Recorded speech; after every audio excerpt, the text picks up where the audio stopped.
अस्सलामुअलैकुम भाइरो।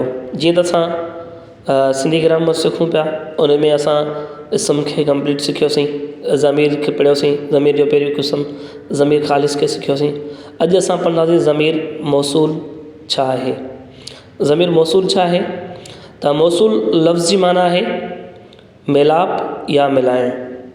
मौसूल लफ़्ज़ जी माना आहे मेलाप या मिलाइण। हाणे असां उनजी जेका वस्फ़ पढ़ंदासीं। वस्फ़ में असांखे ज़मीर मौसूल जे बारे में छा थी वस्फ़ ॿुधाए त अहिड़ा ज़मीर जेके जुमिले जे हिकु हिसे खे ॿिए हिसे सां मिलाईंदा आहिनि त अहिड़नि ज़मीरनि खे ज़मीर मौसूल चइबो आहे। अहिड़ा ज़मीर जेके जुमिले जे हिकु हिसे खे ॿिए हिसे सां मिलाईंदा आहिनि त अहिड़नि ज़मीरनि खे ज़मीर मौसूल चइबो आहे। मिसाल जो, जी, जा, जंहिं, जिन, जेका, जेको वग़ैरह वग़ैरह। हाणे असां उनजा जुमिला ऐं मिसाल सिखंदासीं त जुमिला ऐं मिसाल त जुमिलनि जे अंदरि कीअं था इस्तेमालु थियनि। त पहिरियों जुमिलो जेको असांजो आहे, मां काज़ आज़म खे पसंदि करियां थो, जेको असांजो महबूब अॻुवाण आहे। हाणे मां काज़ आज़म खे पसंदि करियां थो, जेको असांजो महबूब अॻुवाण आहे। जेको छा आहे, इहो ज़मीर मौसूल आहे, यानी ॿिनि जुमिलनि खे मिलाए थो पाण में। मां काज़ आज़म खे पसंदि करियां थो, हिकिड़ो जुमिलो, जेको असांजो महबूब अॻुवाण आहे, यानी इहो छा आहे, ज़मीर मौसूल आहे, यानी ॿिनि जुमिलनि खे पाण में मिलाए पियो। ईअं ई जेकॾहिं असां नेक्स्ट ॿियो जुमिलो जेको आहे उनमें सिखंदासीं, उनमें सम्झंदासीं त ज़मीर मौसूल ॿिए जुमिले में कहिड़ो आहे।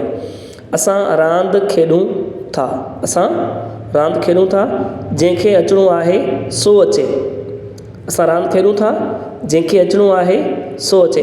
हाणे हिन में जंहिंखे, इहो छा आहे, ज़मीर मौसूल आहे हिन जुमिले में। हिकिड़ो असां रांदि खेॾूं था, ॿियो आहे जंहिंखे अचिणो आहे सो अचे, इहो छा आहे, ज़मीर मौसूल आहे। हकीम मोहम्मद सईद 9 जनवरी 1910 ईस्वी ते ॼाओ। हुन जी वाल जो नालो हाफ़िज़ अब्दुल मजीद हो। यानी हाणे हिन में असां जे ॾिसंदासीं त हिन जे वाल जो नालो हाफ़िज़ अब्दुल मजीद हो, यानी इहो असांजो छा आहे, ज़मीर मौसूल आहे। हाणे में हकीम सईद कॾहिं ॼाओ, उनजे वाल जो नालो छा हो, इहे असांजे टेस्ट में जेका सो सवाल अची सघनि था। तव्हां मश्क हल करियो ऐं कमेंट्स में ॿुधायो। हीउ उहो छोकिरो आहे जंहिं मुंहिंजे कलम खे टोड़ियो, इन में ज़मीर मौसूल कहिड़ो आहे।